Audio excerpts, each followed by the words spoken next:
সুনামগঞ্জের কৃষকেরা দেশের 8/1 ধান উৎপাদন করে। আপনারা সব কৃষকেরই সন্তান। এখানকার মানুষ খুবই কষ্ট করে।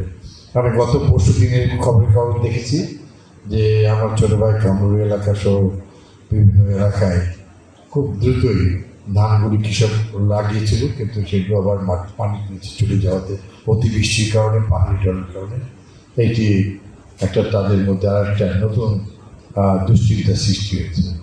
মাননীয় প্রধানমন্ত্রী খুবই সজাগ। আপনারা জানেন যে ভূমধ্যসাগরে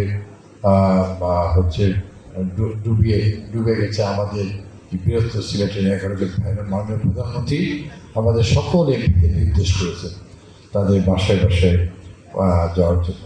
তারা অনেক কষ্ট করে মাথা ঘাম পায়ে ফেলে যারা মৎস্য শিকার করে, জলাগুলি যাদের 14 পুরুষ আগে তাদের ছিল, কিন্তু পরবর্তীতে বিভিন্নভাবে আমরা দেখি যে এগুলো একটা মধ্যস্বত্বভোগী সুবিধাবাদী এবং যারা এই বিশেষজ্ঞ নয় তাদের মাধ্যমে তারা নিষ্পেষিত শোষিত হচ্ছে। সেই জন্য মাননীয় প্রধানমন্ত্রীর তারেক রহমানের নির্দেশ যে প্রকৃত যেন মৎস্যজীবী ভাইদের কাছে এটা পৌঁছাবে। তো আজকে আপনাদের খুব সুন্দর বক্তব্য আসছে, সবাই খুব ভালো। আমরা চেয়েছিলাম যে আপনাদের হৃদয়ের কথা বলে, আমি খুব খুশি হয়েছি। আমি আশা করছি যে যা কিছু আইন হোক না কেন সব কিছুই দেশ এবং জনগণের জন্য আর সবার জন্য। আমাদের বিশেষ করে আমাদের খাদ্যের স্বয়ংসম্পূর্ণতা আমরা প্রায় হয়ে আসছি ইনশাল্লাহ। আমার ছোটো ভাই কামরুল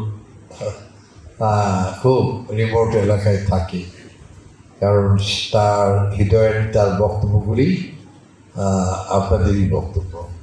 আমার ভাই করিম ভাই জনাব কামরুলের নির্বাচনী এলাকায় আমি চেষ্টা করব একদম। আজকে তো আমাদের এই ওয়ার্কশপ আলোচনার মাধ্যমে আমরা কর্মপদ্ধতি ঠিক করবো ভবিষ্যতে আমরা বসে, কিন্তু তার এলাকায় তা অ্যাকচুয়ালি কারা কারা এই যে কঠিন জীবন তারা সংগ্রাম করে, তাদের মাথার ঘাম পায়ে ফেলে এদেশের তারা ভূমি উদ্ধার করেছে, যারা জঙ্গল পরিষ্কার করে তারা আজকে এখানে কৃষিজীবী, তারা ধান উৎপাদন করে, অন্যান্য ফসল উৎপাদন করে। তার মধ্যে দিয়ে বাংলাদেশের মানুষ, আপনারা জানেন যে আমাদের দেশে অতীতে বারবার দুর্ভিক্ষ হয়েছে। শায়েস্তা খাওয়ার আমলের সুলতান টাকায় 8 মণ ধান, কিন্তু প্রথম মতান্তর দুর্ভিক্ষ সারা বাংলায় আসা এবং এই অঞ্চলে সর্বোচ্চ মানুষ, প্রায় 3 কোটি মানুষ জীবন যায় অনাহারে।